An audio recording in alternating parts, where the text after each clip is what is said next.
धर्मेंद्र और हेमा मालिनी ने परिवार की मर्जी के खिलाफ एक दूसरे से शादी की थी और उस वक्त धर्मेंद्र पहले से ही शादीशुदा और बच्चों के पिता थे। मगर इनकी लव स्टोरी काफी दिलचस्प है। दोनों की मुलाकात एक इत्तेफाक थी, लेकिन हेमा मालिनी को वो हमेशा के लिए याद रह गई। हेमा मालिनी ने autobiography Hema Malini beyond the dream girl में धर्मेंद्र के साथ अपनी पहली मुलाकात का जिक्र किया है। ये कुछ ऐसी थी कि धर्मेंद्र खुद को हेमा मालिनी की तारीफ करने से रोक नहीं पाए थे और वो पहली नज़र में ही उनकी खूबसूरती के कायल हो गए थे। दोनों की मुलाकात के ए अब्बास की फिल्म के प्रीमियर के दौरान हुई थी।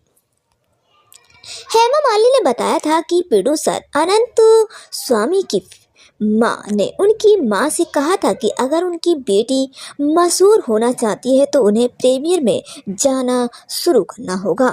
जब उन्हें अब्बास की फिल्म के प्रीमियर पर जाने का मौका मिला तो वो इसके लिए मान गई। हेमा ने बताया कि वहां जाने के लिए उनकी माँ ने उन्हें खुद तैयार किया था। हेमा मालिनी कांजीवरम साड़ी के साथ बालों में गजरा लगाकर प्रीमियर में पहुंची थी। हेमा मालिनी ने बताया कि जब फिल्म के प्रीमियर का इंटरवल हुआ तो उन्हें स्टेज पर बुलाया गया। धर्मेंद्र शशि कपूर के साथ पहले से ही स्टेज पर थे। हेमा मालिनी को देखते ही उन्होंने शशि कपूर से कहा, कुड़ी बड़ी चंगी है।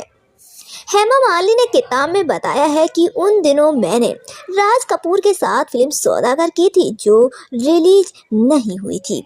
मैं जब स्टेज पर आगे जा रही थी तब मैंने सुना था कि धर्म जी ने शशि कपूर से पंजाबी में कहा, कुड़ी बड़ी ही चंगी है। धर्मेंद्र जी की इस बात को मैंने अनसुना कर दिया था और आगे बढ़ गई थी। हालांकि मुझे उनकी बात सुनकर शर्म आने लगी थी।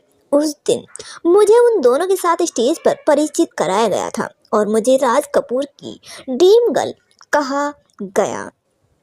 इस मुलाकात के बाद जब दोनों को साथ काम करने का मौका मिला तब उनके बीच प्यार की चिंगारी उठी। हेमा मालिनी और धर्मेंद्र ने फिल्म तुम हसीन मैं जवां में काम किया था और तभी उनके रिश्ते की खबर आने लगी। भले ही धर्मेंद्र पहले से शादीशुदा थे, लेकिन हेमा के लिए उनके प्यार के आगे उन्हें कुछ नहीं समझ आया। हालांकि उन्होंने पहली पत्नी को तलाक नहीं दिया, लेकिन 1980 में हेमा से शादी कर ली। कहा जाता है कि दूसरी शादी के लिए धर्मेंद्र ने अपना धर्म बदला था, लेकिन धर्मेंद्र ने इस बात से इनकार किया था।